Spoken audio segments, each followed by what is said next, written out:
fundamental, like, dude, like when you go to bed and you fall asleep, when you wake up, do you think you've traveled 500,000 miles through space? Uh, no, but our construct of traveling a mile on Earth would be way different than any sort of travel in space. Sorry, I didn't mean to go to that. No, I don't. Yeah, I don't either. Feels like when I go to bed, I wake up in the exact same like space. You know, it's the same. Yeah, it's like different air because the different air has blown through. But like, you know, I'm not in a different. Like, yeah, I agree. I don't think I'm in a different place at all. Well, what do you mean when you say that? Well, like whatever this space is, like ether, whatever terminology that has like coordinates in it. Like it's like a stationary coordinate system within the whole system, meaning like actual whatever we call space, like the air. And it's an actual coordinate system. Let's like how you have like letters and numbers and you can have like, D17, you know what I mean? You can have like a little, Yeah. like a chart like battleship or whatever. Well, yeah, what if each coordinate is on a massive level of the whole thing, the whole plane of existence essentially, where every region of it has its own coordinate. So instead of D17, like who knows what the numbers would be? It'd be in the millions, of all the coordinates. And when I go to sleep, I realize my brain, like DMT is being released and I'm dreaming, all of that is happening. But when I wake back up, like I think I'm in these same coordinate systems of this realm. I haven't traveled like millions of miles in some different coordinate system. How are you making that assessment?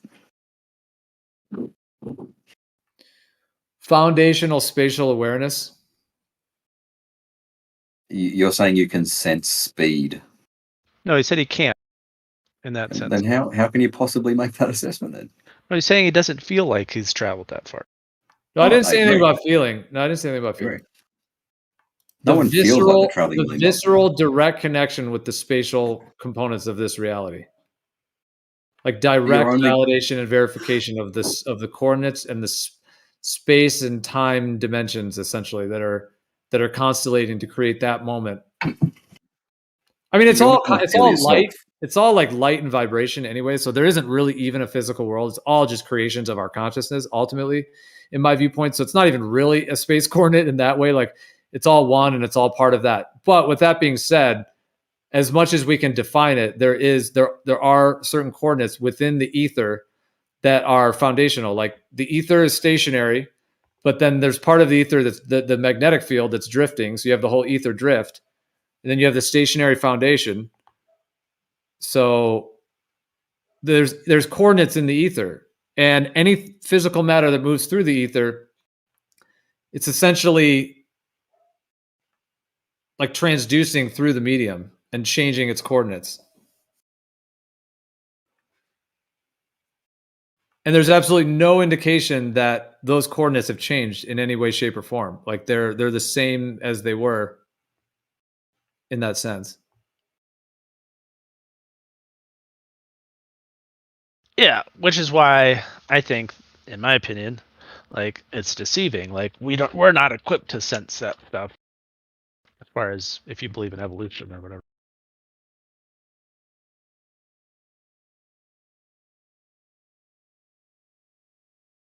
Do you believe in souls, Gio?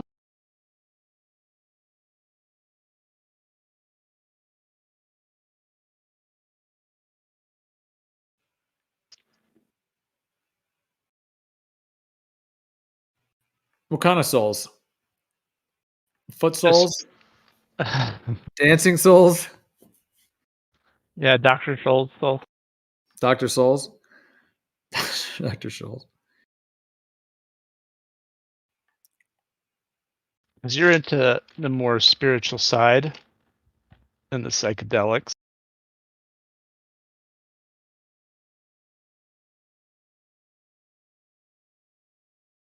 I used to believe in souls. Don't currently believe in that. You desouled? Yeah, I'm not in the Soul Club anymore. I You might get back. unsouled? Yep. Wow.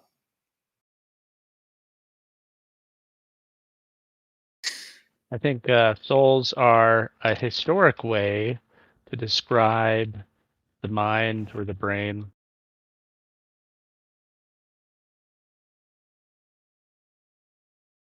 And it's comforting. Well, to there's a think that concept where a soul is like an individuated unit of spirit.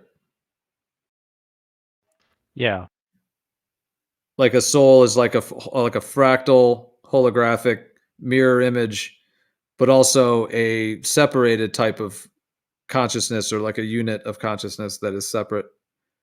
In a way, it's experienced as separate, at least in that way, but it's created from that larger spirit, that larger like creative intelligence.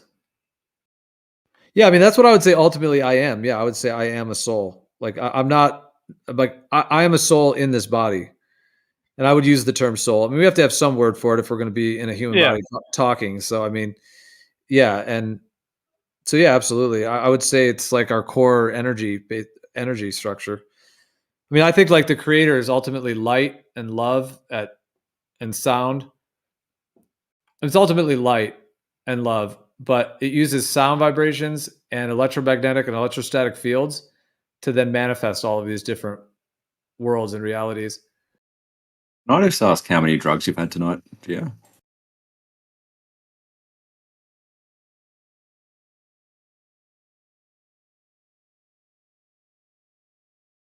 No, I can't. Okay. -5 apples.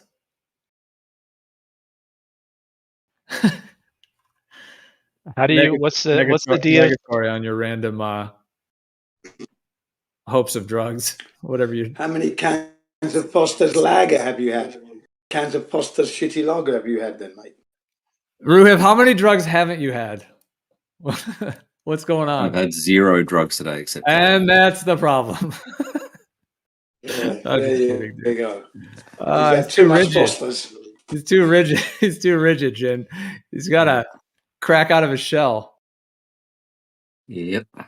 As Jin would say, Yeah. come to the truth and let go of all of these falsities. Yeah, man. Yep. Just come to Colorado. You can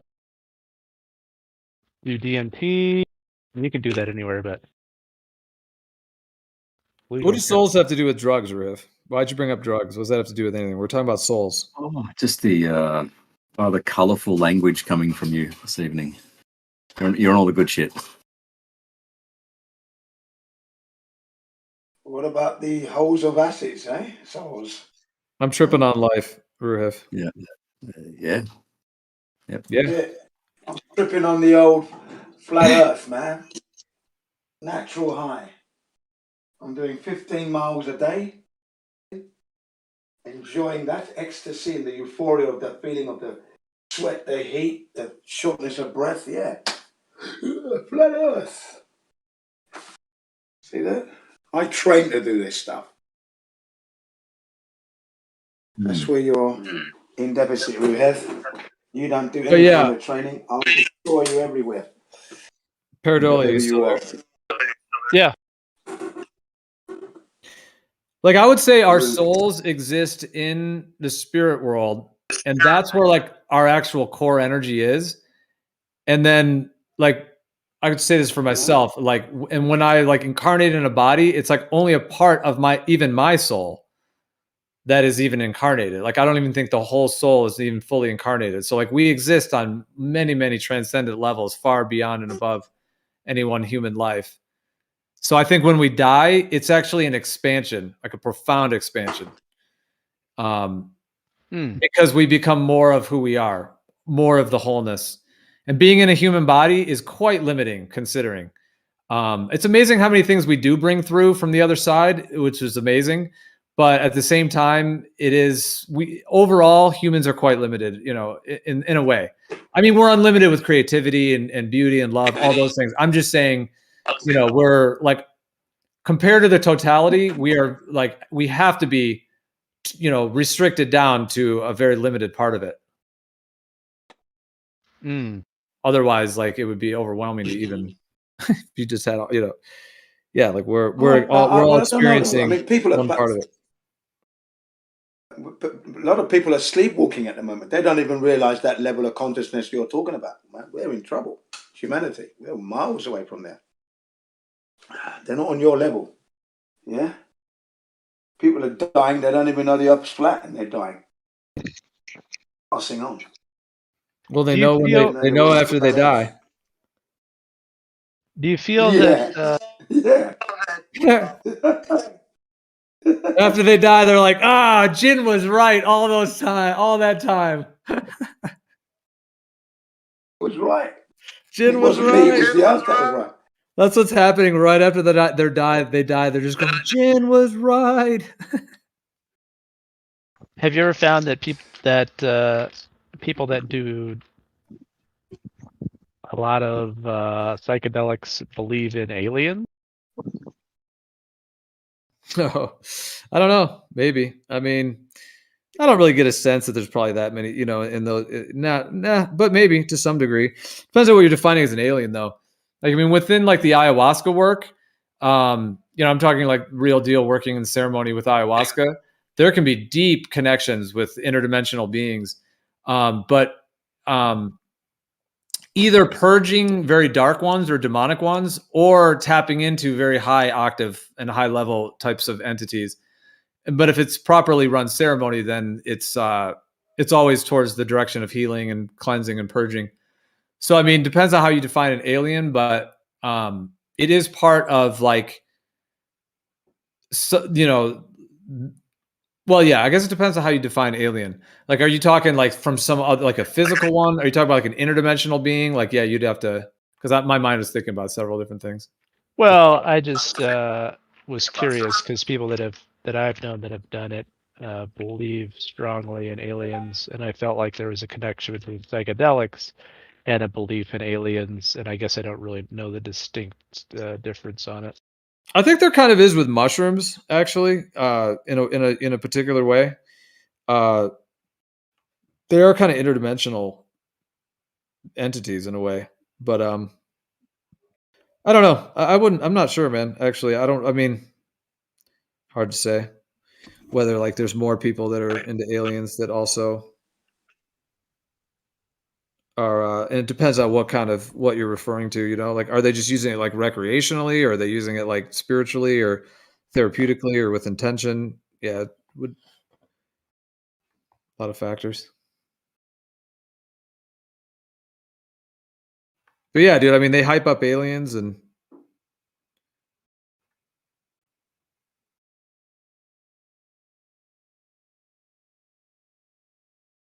That's interesting.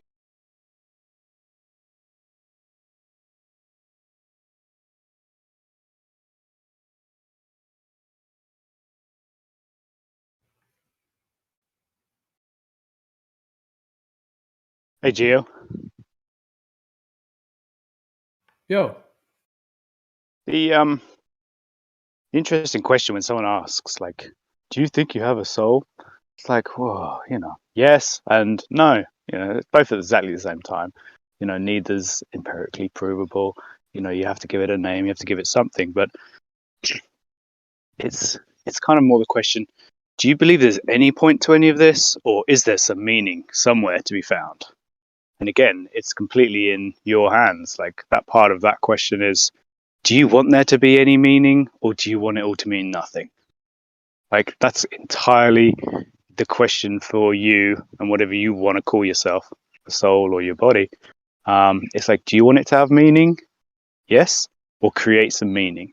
Or do you want it to be nothing and meaningless? Then just go down that road and just try and absorb all that nothing, the meaninglessness of it, which is absolutely fine. It means no difference to the meaning. But it's more like, as for just a bad analogy, like it's when you look at an abstract painting, you can say, oh, that means nothing.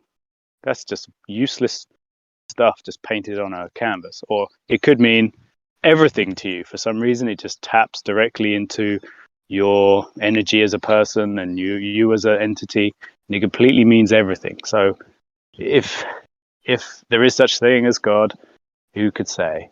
But whatever this is that we're on is kind of like a massive painting that we have to interpret, and it could have no meaning whatsoever, or it could have plenty of meaning for you. It's what you construct. It's definitely a two-way thing. It's not just God on its own. It's definitely a two-way thing. And yeah, that might sound sort of a bit psychobabble mumbo jumbo, but it sort of has a bit more resonance than, it's got to be a personal question. What are your thoughts? No, 0 drugs as well. Sober for 2 months.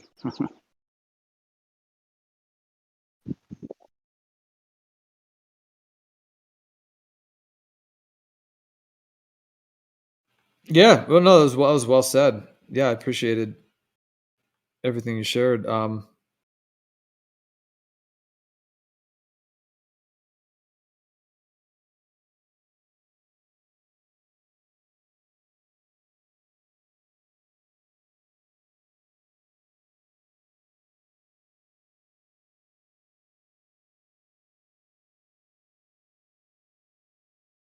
Oh, sorry. Yeah, I kind of stepped away for a second. Would you mind actually repeating that last part? Because I was a bit distracted for a second.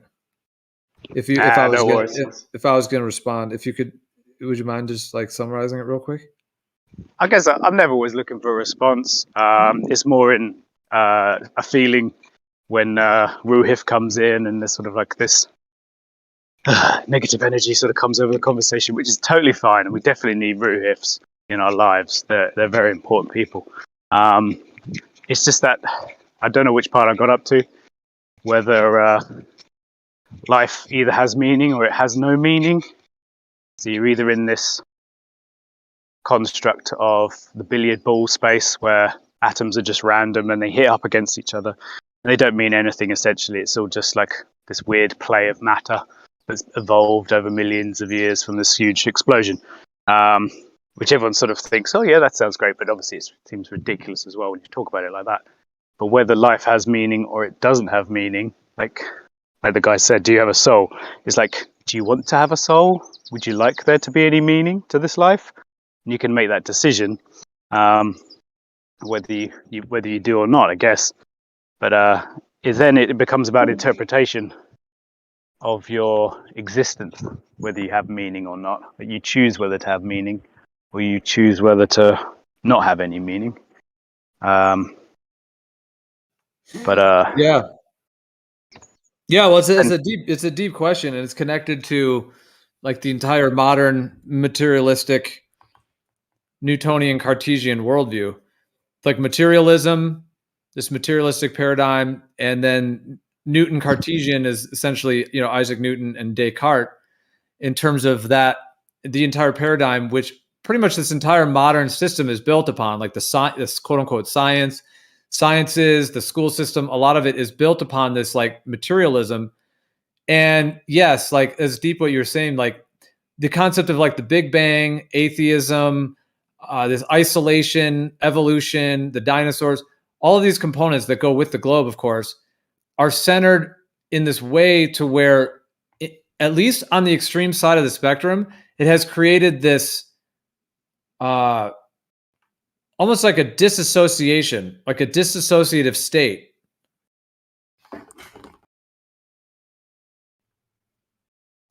Where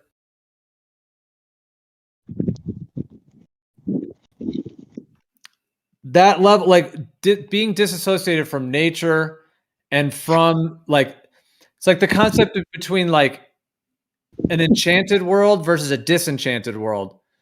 Like they kind of, with the materialism, there's like this fracture where there's like this disenchanted worldview based upon just physicality, manipulating the physical world to your benefit.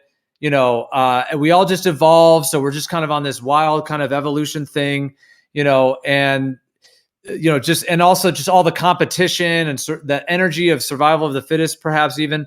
But that whole isolating energy that we're all just kind of on this like planet, like kind of having to compete with each other and, oh, I want to get the job and no, don't take the job from me or whatever, all this kind of stuff that's gone on and all these like schisms. And it's like it's all in a way it could be seen as being based upon this materialistic Newtonian Cartesian worldview with the globe and with the kind of the way the science is and all of this, and the isolation of the emotion, the spiritual, the religious, and trying to remove all of that. And so and then that is another word that could be used for that is disillusionment, like a disillusioned worldview where there's a lack of like inspiration and sparkle and all of that because it's just a physical world that just evolved.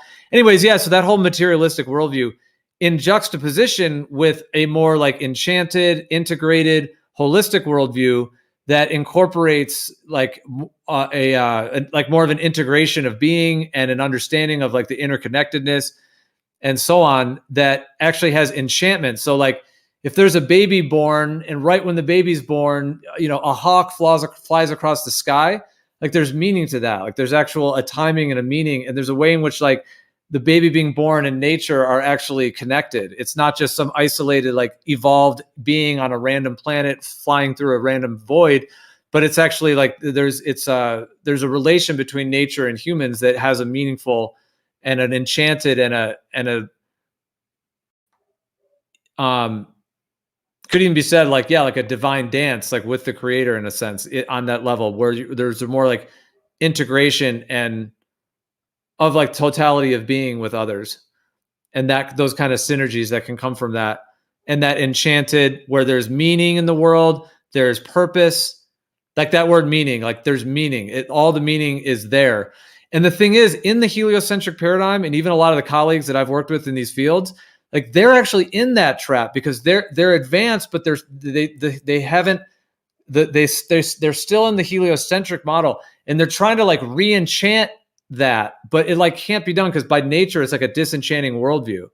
So that's why I think the actual cosmology is the piece, because and sorry for being so long-winded, it's way longer than I normally go, but it just links back to the way meaning is either there or lacking in comparison with these enchantment or disenchanted, and then how the materialism fits into that. So it's a lot of layers. Thanks for listening. And sorry I went on for so long. No, it's a really good not rebuttal, like the whole, when you sum something, a summary, great summary of my thought patterns. What's incredible, like, could you imagine if some people thought, like, if that is a creative apologies, if there is a creative collaboration between us and the creator, then surely if enough of us believed in the globe, the creator would go like, okay, yeah, it can be a globe. Like we could enchant this new feeling of like, well, we want more space. We want this feeling of space. We want these lizards to have existed a long time ago. If enough of us believe it, like if we all, we really believe it, then it will become that, because that's how creative this space is. Like if we want a different flower, you can have a different flower. If you want a different animal, you can have a different animal. If we want a whole history that never existed, yeah, you can have that. Like if enough of us believed in it, okay, it kind of brings me back to if you believe in fairies, then you just have to clap and they'll come back to life.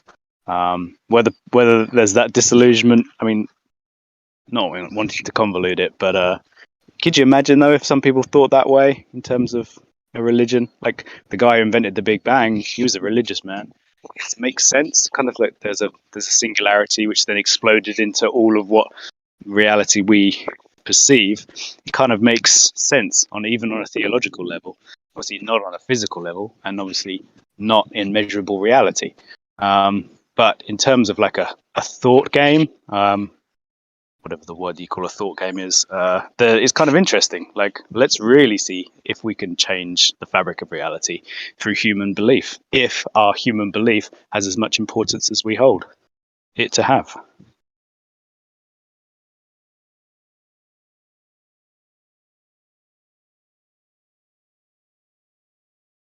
Yeah, well, there's a lot of deep ways that can be the case, because in the materialistic paradigm, there is no like way to actually impact each other outside of something physical. So it's like they're closing down that whole component. And have you ever heard the concept that like humans are actually naturally telepathic? Yeah, I guess like back to that intuition word. But yeah, you can read someone's thoughts. Yeah, totally.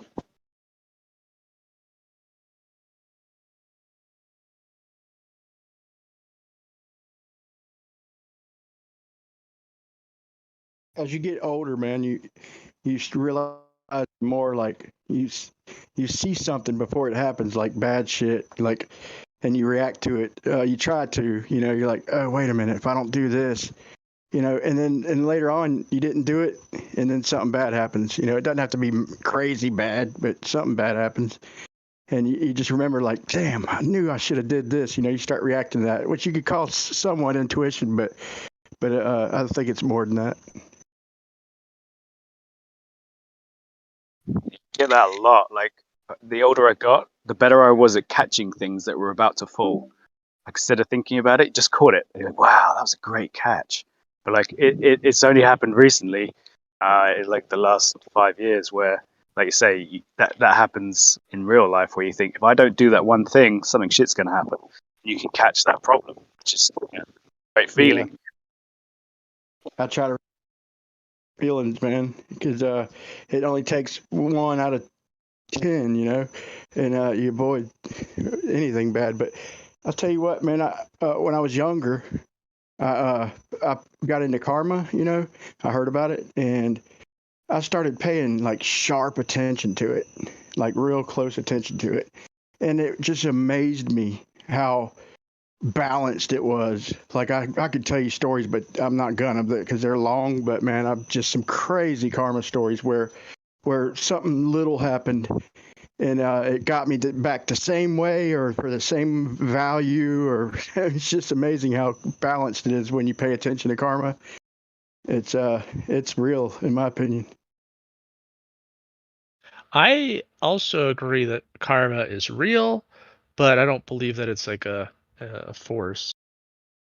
I think it's a phenomenon, like a combination of phenomena.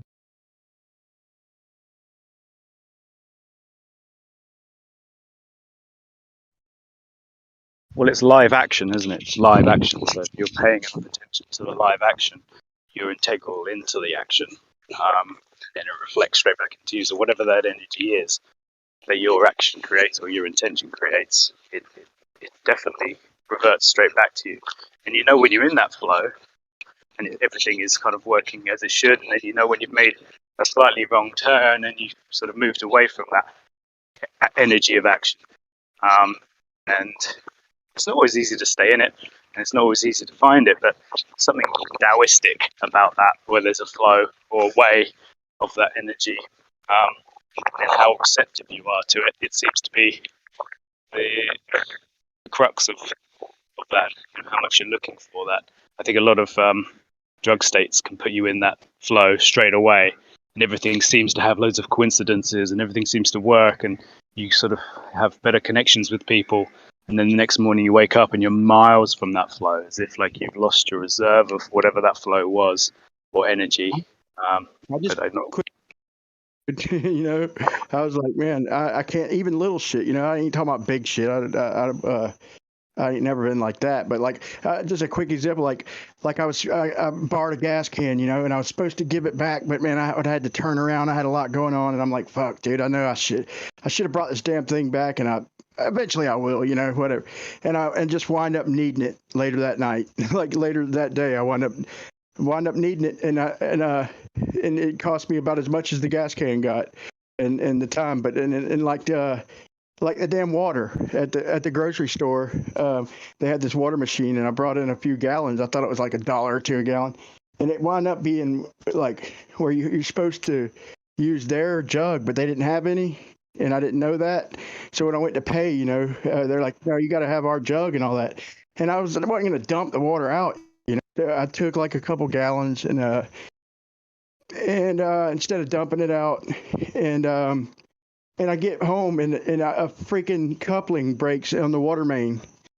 And it cost me like the exact amount. The exact amount. I mean, I got so many stories like that. It's just amazing, dude. That's when I was like, dude, this is ridiculous. This is like crazy, man. It's a pile of stories like that, man. Some people are far more natural at listening to those cues, like that intuition, that gut feeling, because usually it's like you're weighing up the effort of something. So you're weighing up whether it's worth having that argument at the time or whether you just have to let it go. and half the time it's like you're balancing other people's expectations of you, say like your family or a child or a dog or whatever, and that you're like, oh, I want to help that person do that thing, but like you're pulled in another direction that you don't want to do it, and you listen to that. And like so many times when you let things go, and all of a sudden it's like, that was the right decision, even though it felt like, well, maybe that shouldn't have been the right decision. But yeah, I love it when it all works out, and you, like you say, in the flow. Yeah. Dude, like a bunch of, I had a bag like with a couple of receipts, and I forgot what it was. There was a few things, and it blew out the window in the neighborhood too, so I could have stopped. I was right by the house, and I knew it was wrong, but it was like, fuck, man, I'm going home, screw this. And usually I'd pick it up, or sometimes I might, it just depends. I didn't do it on purpose, so I'll get away with it, right? And later on, dude, that night I wake up the next morning, dude, and raccoons strode my trash. It ain't happened in like a year, dude. It's like, of course he fucking strode my trash. Excuse my language. But so now I'll stop and pick stuff up, man, because I just know I'm gonna pay it either way.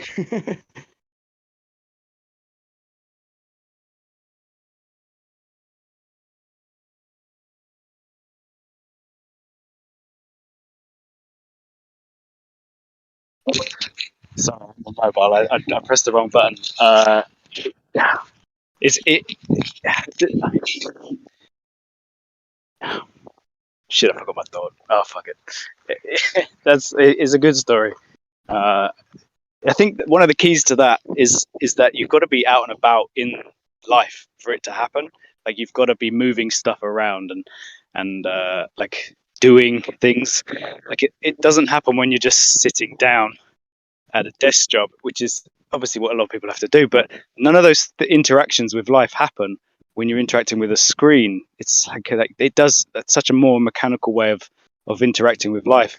It's like unless you are moving things around or building something, or you need tools in your life, or you have to create food for lots of people, or you have tables and chairs and events to get to and children's classes to sit through, like you don't have those interactions. I think there's a weird numbing of life where that game or that roulette or that chance where one thing might go one way or might go another. You might get disappointment or you might get a feeling of success. It doesn't happen when you have to spend most of your life either asleep or sat down staring at a screen, which is tough, really tough, because that's how a lot of life is set up these days. Yeah, it's so inevitable. In my experience, it's so inevitable that it's you almost have to be just totally ignoring it and just totally accepting coincidence after coincidence. I'm 100% sure in my own mind that stuff balances, man. Stuff balances. God's way.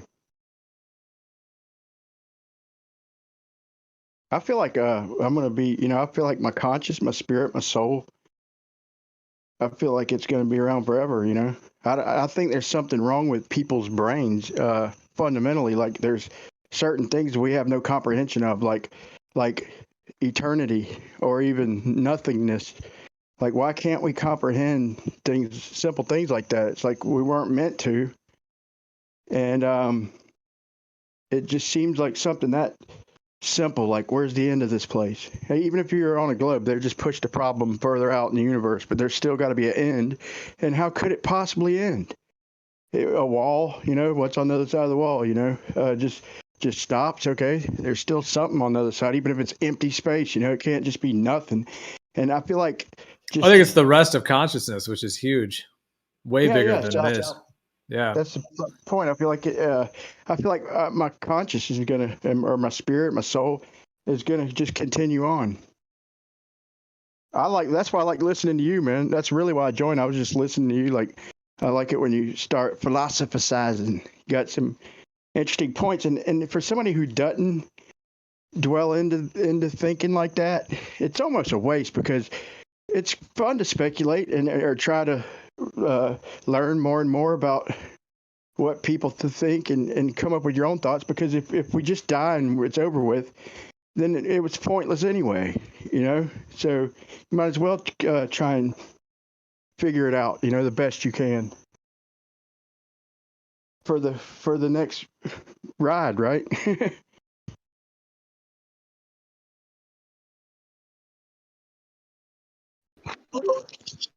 Yeah, I totally agree. You've got to make the most of it. Either way, regardless, even if you have to spend a lot of time of it in pain and hurting and whatever, like making the most of and trying to at least try and work some of it out. But what's interesting is that if you pull that all together, then you're kind of saying that each moment is important, right down to this sort of like where you find yourself in this moment right now, like where you are right now, doing what you're doing right now, which is often where decent philosophical conversation at a party will get to is like, right now you're in the moment. There's only now. There isn't a future. There isn't a past. It's just now. Well, there is, but only in your consciousness. So, like you say, if Gio is saying consciousness is everything else, it would have to be a huge pile of information if you had to take in every thought. But it's definitely about making the most of whatever is here, if you can. If you can't, yeah, it's okay. And So like people what I have got to pick mean up. by the end, like it's just, I feel this. I meant to say this, and I veered off a little bit, but it's like with my soul. I can't comprehend it ending. Like, how can I don't personally feel like my soul is part of my flesh.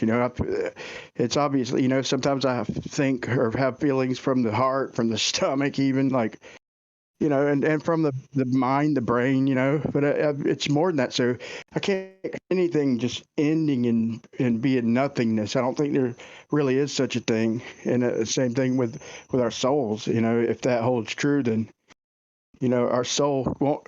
There is no end for it. There can't be. For me, I think you've also got to be happy that it does end. Like, if it does happen to end, to be at peace with that as well. Like, you can always pass the torch on to something else. You can impart some of yourself into someone else, or you can even make another person and they can carry on. But it's okay that it does finish, because the beauty is in the fact that it's finite, that it is flesh, that it does have weaknesses. Nothing's beautiful without weakness and some subtlety. So it's okay if it does end. But yeah, don't get me wrong. I'm more than happy if it just carries on forever. But you've got to Yeah, I be the don't right think it sort can of be soul finite. for that. I don't see how it could be finite. Like, let's just say, like I've had vivid dreams over the years, just here and there. Like the most vivid of my dreams are like involved like me, real small in a lake, like, and seeing big things, man. And it made me think, maybe that was one of my past lives. And I was thinking, like, if we explore every realm, even out on this place, how could it be finite? Because things are always adapting. I don't believe in evolution and all that, but still, things are adapting continually. And there's like, new things, and there's so many species of plants, insects, animals, just different. And then that's not even talking about dimensions and stuff, man. To me, I don't I think it can't be finite the way I think. Well, physically, it is infinite. Like, in your entire lifetime, you could never walk down every road in your county. I presume you're American. You live in a county. In your entire life, you couldn't walk down every road in your county. There's just too many. Like, I live in England, so we have footpaths. I couldn't walk down every footpath in my county. It's the tiniest little cube of space on the size of the plane. Like, physically, it's infinite. We feel like we can travel from one place to the next. Like, we can't really take in the enormity. Like, our brains definitely can't cope with scale. Like, we don't understand the size of this place in any respect At all, And I don't know if, and maybe I'm different, but from what I've heard from everybody else, nothingness is impossible to imagine. I was thinking about that, like the chickens went. I let them out the cage, when they got a little bit bigger, let them wander around the yard after a couple of weeks of getting them, and then and then they started exploring out just a little bit further each day, and now they go like to the neighbor's house on each side, and they come back, But I got them trained. They're pretty stupid, but you could. But anyway, So I was thinking that how they think. So no matter where they go, a box, and then they wound up in a hen house, and then now they got a yard, and then no matter where they go, there's always something there. And that's why I don't like the idea of a globe and circling around, because it still makes you think about other places like outer space and shit. And when you think about other lands and stuff, and I just think it's a cheesy thought. I just don't like it, you know. But I mean, if somebody proved it, but without beyond a shadow of a doubt, it'd have to be, because I don't think I like just walking around and coming right back on myself, you know. Yeah, it's cruel, the idea of space. It's the nothingness, the total pointless emptiness of space.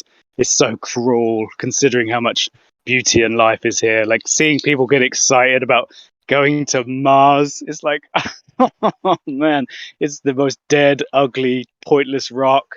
You know, I mean, there's not, you know, there's a certain beauty to an empty landscape completely, but it's got nothing on England or the world that we live in. It's such a cruel thing. Such a cruel idea. Dude, when I had a series of questions that I was asking Glober, and a lot of them were interesting, man. I still think I have the answers.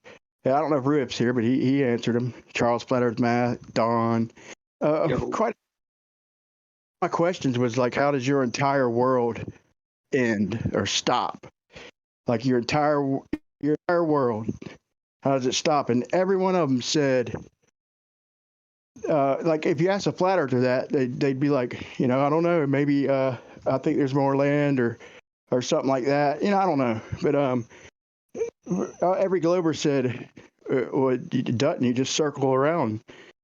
And I was like, no, I'm talking about your entire, whatever you know, however you view your entire world, like outer space. How does that end? None of them thought about, when I said world, even in its entirety, none of them thought like that. They never thought about, they just thought about the globe and circumnavigating and shit. None of them thought about the actual ending of their world in their mind. Thought it was interesting.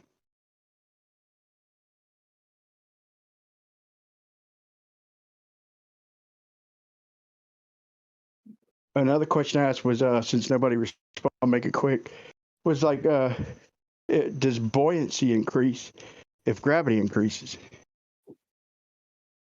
They all thought about it, and they're like, that's interesting, right? Yeah, everybody answered yes, they have to, because it's buoyancy in your world, you know, is a direct result. I think everybody realizes it's tied together, you know, no matter what your belief, buoyancy and density with gravity in your world specifically. And so that gets you thinking, you know, like if you take things to their natural ending, whatever you call that, like you take it all the way down to all the consequences, and like, so it's Jupiter, it wouldn't suck us on it. That's, you know, we couldn't get in Jupiter if it's a gas giant, even with a little core or something. Like if it rains diamonds, then to get lower than the diamonds, we would have to literally be denser than diamond, or else we would just float in the damn clouds of the evaporated, whatever it is, in that state. You know, we'd literally bounce off of Jupiter if the buoyancy increases with the density.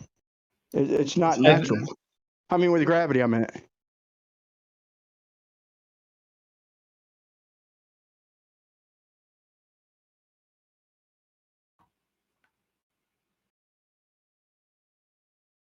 What does Negator think? Sorry, what about? I was just giving you a shout out. What's up, thanks. Negator? Party on, Wayne. Yeah, man. Dude, you're gonna be along. You're gonna be along the journey, bro. I think you're gonna help wake the people up. Yeah? Yeah. I know I was born for greatness. You do have a good voice, a good radio show voice. I appreciate it. Have you ever done any show, anything like that, or like No. I'm not quick enough on the draw to be really interesting.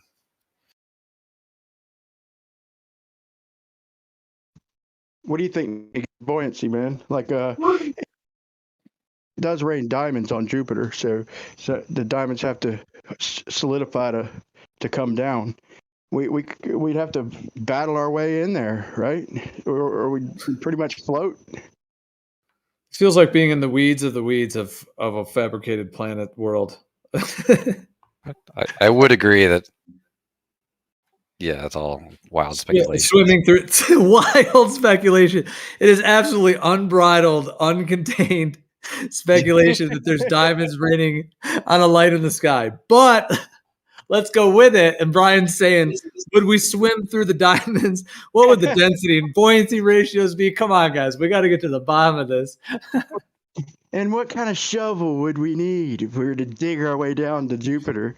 And could we get any of those diamonds like over to Earth, or is it only good for Jupiter? Like, because what if like diamonds are not worth anything there, and you have a bunch of them, but it's just like having sand, like it doesn't do much. Diamonds aren't worth anything on another planet. That's what she said. Yeah, dude.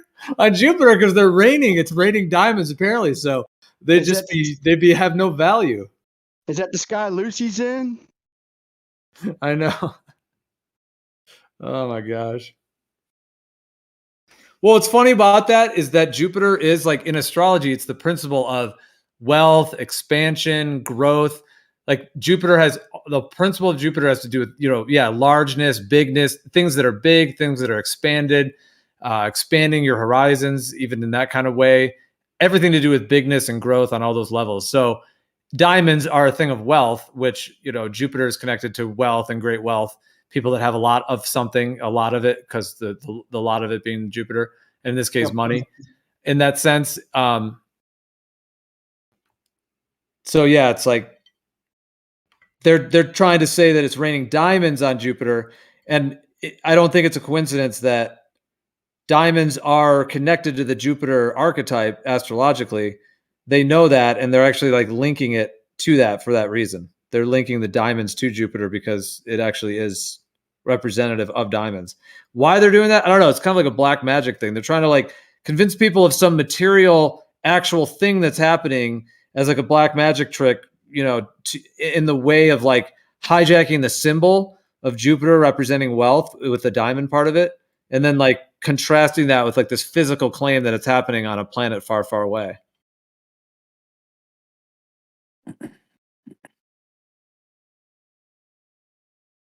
Yep. So that would be our ground, though. Like, say if we Jupiter, we couldn't get no lower than the diamond clouds because we're not nearly as dense. Nowhere near as dense. It's like trying to sink a anvil in liquid mercury. Like it's literally very difficult to do. It's hard to watch. You're like, what? It's counterintuitive, but it's difficult. And but here's the thing. So that would kind of be our ground. So right there at that point, we'd weigh nothing if we actually had a scale. I'm not talking about that's the problem with gravity. There's so many. There's no counterbalance to it. So there's just dead ends everywhere you think. If you continue things out to their logical conclusion, there with gravity. You're breaking up a little, Brian. If you follow gravity to equal opposite or counterpart to gravity, it's its own little thing in the world. And if you follow gravity to all of its logical conclusions, they're all dead ends, man. Like getting crushed in the center of Earth, like by weight mass. It's like it's just weird to think about, or being weightless and incapable of making it to the surface of Jupiter with all that gravity. It's counterintuitive. Brian, what do you think the speed of gravity is? I'm sorry? What do you think the speed of gravity is? Dark refraction minus a black hole expansion. You knew it. You knew the answer. Is that with or without the wobble? with a side of wibble wobbles. dark wobble. Yeah, a dark. Oh yeah, you Plus or haven't heard minus. Brian, you haven't heard of dark wobble, dude. You gotta get with it, man. You gotta get caught up. It's a new form. I speculate it's out by the exo wobble. Snacks, we got to get that out there. Stat. Let everyone know about the dark wobble. People have to know. People have to. You have to know right now. I mean, I'll email Nick deGrasse. Where's extremists when you need them, man? I wanted to copyright another word, man. Exo wobble. There you go. He'd be like, "Oh, that's already a thing, dude. Everybody knows exo wobble, bro." Dark. How about dark exo wobble?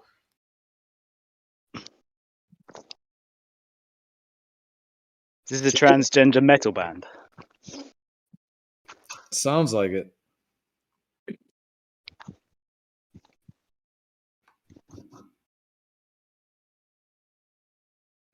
Did you see that meme that someone was oh my god, it's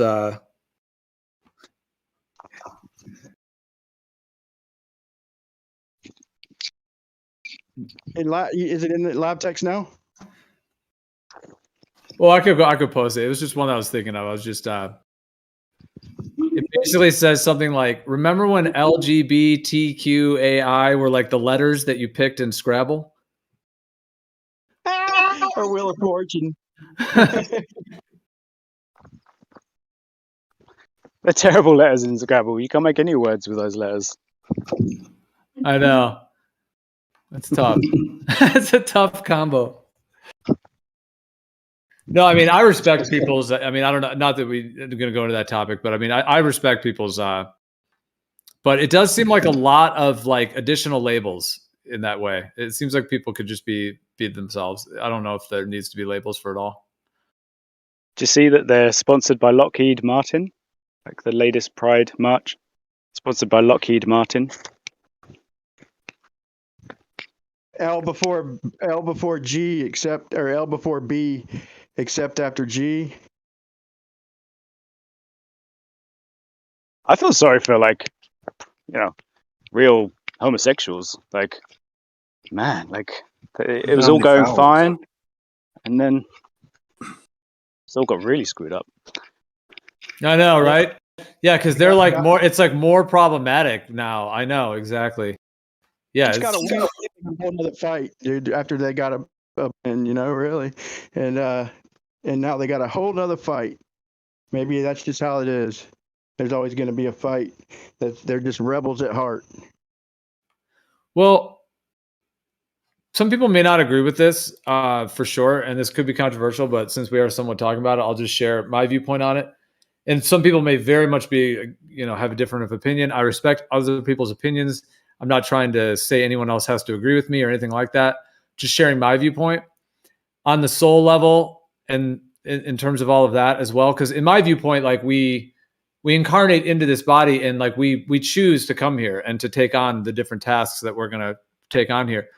And I do think that being gay, being a homosexual is it's like thing. Like it's one of the rides on the earth realm.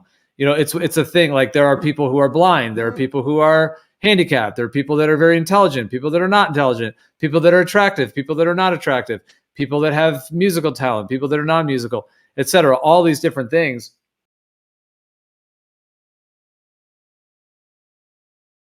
Yeah, I just live and let live, man.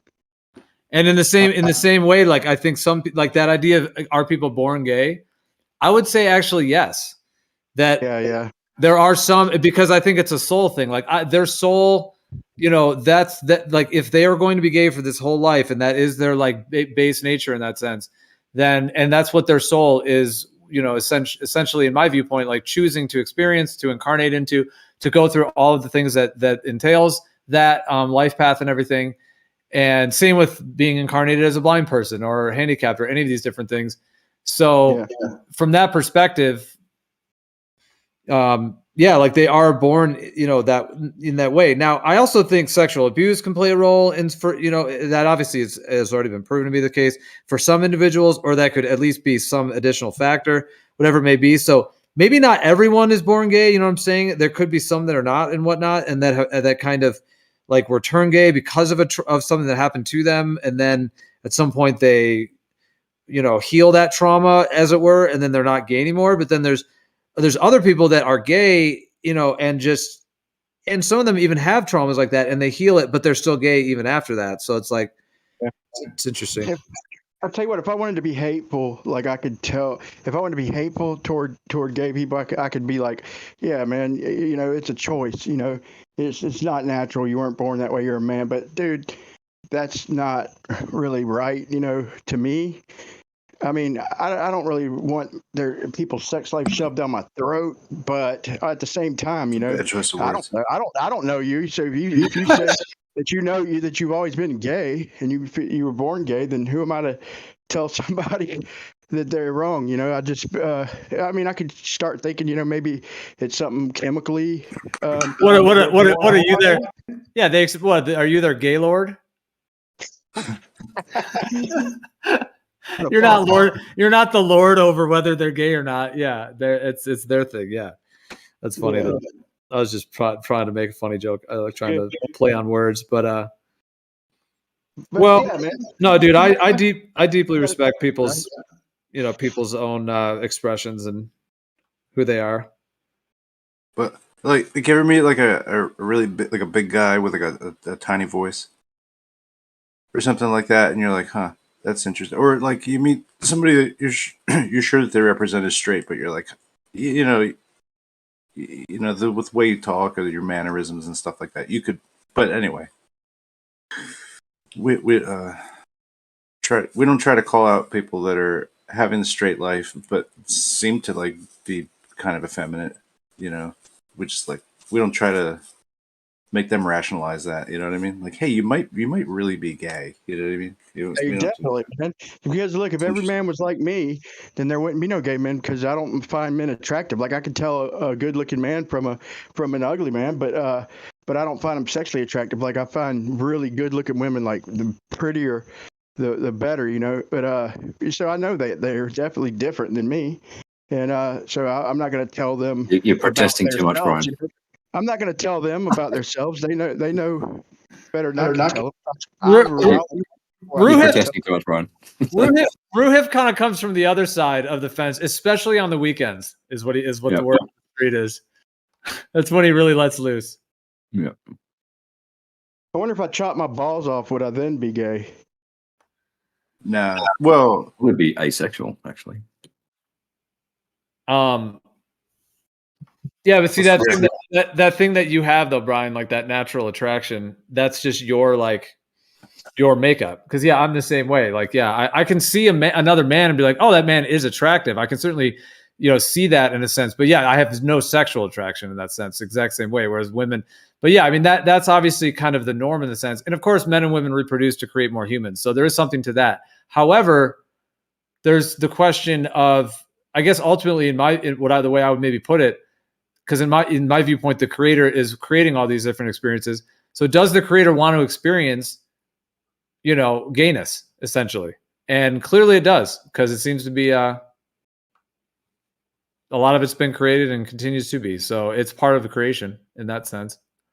May not be the way we reproduce and all of that, but I think people can love each other in all kinds of ways if they choose to. Granted, in the past, okay, I know the population wasn't as big, let's say 50 years ago or something, you know, and there's probably more people in the closet, but even still, percentage-wise, they're just I mean, it gets me thinking about like of the Bible and stuff, man. It's just one of them things that when I think, man, you know, that's a pretty good evidence. Like if you add it up with a lot of other predictions, like it almost seems like we're repeating ourselves, like Sodom and Gomorrah, like in all the gay, like, I don't know, man, like the cities that were destroyed from sodomy. That's what I think, like we're almost heading down that road again. And I would have never thought that like 50 years ago or something. You know, I wasn't alive 50 years ago, but still just thinking about the way things were. But it could be chemical. Like they said, them frogs, there's chemicals and stuff that Oh, the freaking frog's gay. But I don't want to say that disrespectfully because they are who they are. They are who they are, and I'm not trying to. Like I said, I'm live and let live, so I'm not trying to say anything disrespectful. I mean, I disagree with you. Oh, sorry. well, you could ask Kosho or Ruhif because they both shared their journeys in the gay escapades. I just made that word up. Did it work? Like an escapade, but a gay escapade? No, Gaylord overwhelmed that one. There's two aspects, right? The act and then the enjoyment of the act. Kind of like if you steal something, there's the act of stealing it, and then if you enjoy it, then you're a kleptomaniac. It's kind of, you know what I mean? Yeah, like it's wrong, even if you do it. But Brian, I disagree. Like, I can't tell if a man's attractive. All I can do is approximate and say. Sorry, go ahead. I'm gonna go ahead and fit. This is really important. You can't tell an attractive man? I can't, but all I could do is say, like, maybe a woman would find that guy attractive, maybe more than me, but who's to say? You know? Yeah, you shouldn't use the word attractive, Gio. I don't know. No, I would say Looking for flamboyant. okay. You're saying for them to be attractive, you like in a very strict sense, you have to be attracted to them to Yes. find them attractive. Is that what you're saying? Find a different word. Yeah, but the way I meant it is like a handsome, as it were. Because Yeah. I think we would all agree with no judgment involved. Like that old like scale. Oh, is this person a 7? Are you a 5? Are you a 9? In terms of looks. And as much as that's kind of judgmental and like, much love to everybody and there's no judgment, but when we all agree there is kind of a scale of very attractive humans versus medium attractive versus the lesser on the scale in some ways, just whatever we're given. And it's not like, whatever. Yeah, and guys guys know what a good looking guy looks like. That's fine. That's what I'm saying. Yeah, that they are attractive on that scale of like, yeah. If I was gay, and there was another man who was gay, like, and I was gay, which I'm not. But if I was like, dude, I wouldn't. You're protesting too much, Brian. Not that there's anything wrong with that. Let's get deeper into this. I wouldn't torture myself, bro, and just be celibate my whole life, bro. But I think when God said like be fruitful, and multiply, dude, I don't think he meant like He meant be a fruit and make more of yourself. I don't think he meant for gay people to multiply, but they are who they are. Yeah, a friend of mine. I got my daughter in the room. Hold on. A friend of mine was going downtown on someone when he was 16 of the opposite gender, and he actually expelled stuff from his stomach. Oh my god! And it was that when he realized. Yeah. When was it? He realized when he was about 16, I think. Yeah. You finish or did you get mad? Funny. Yeah, so he was clearly not attracted to women. Anyway. Oh, wait a minute. Wait. So he knew gay, or wait, elaborate on that. Is that when he found out he was gay, or he knew he was gay before that? He'd been, he knew before that, but he was kind of, he went to a Christian school and they were pretty anti-gay. So he kind of felt pressured to have a girlfriend and, have sex with a girlfriend, whatever. And it just didn't work. Yeah. Anyway. If it doesn't work, it doesn't work, bro. That's what I'm like.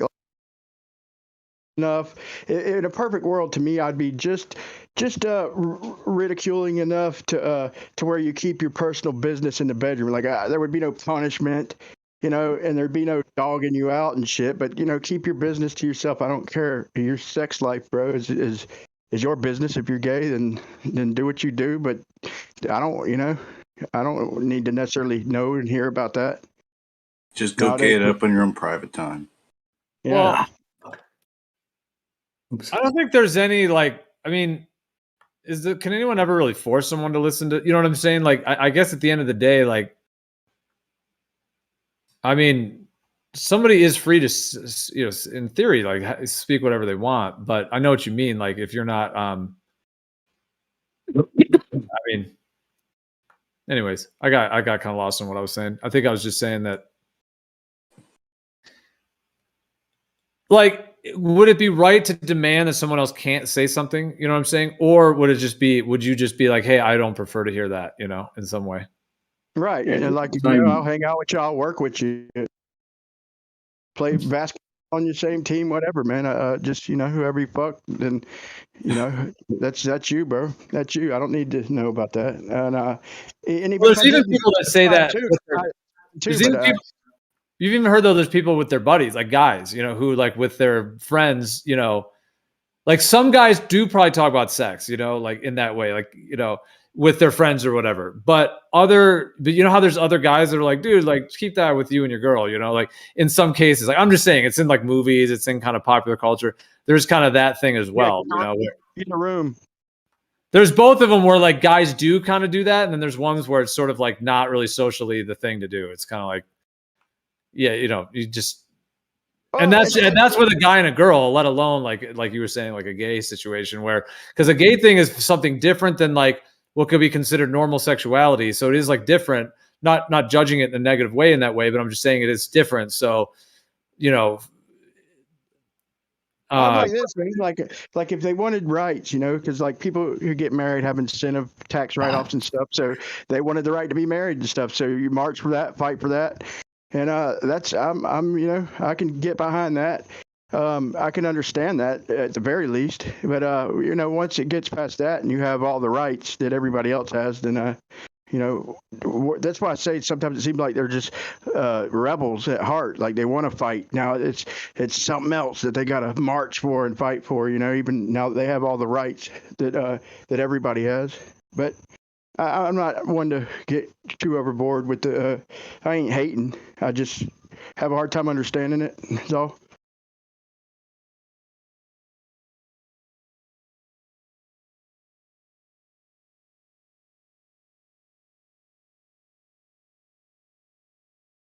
I don't know how we got on this topic, but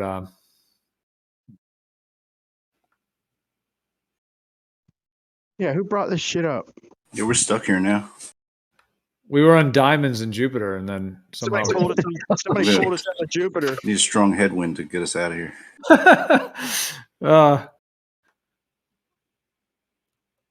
we need We need a motorboat.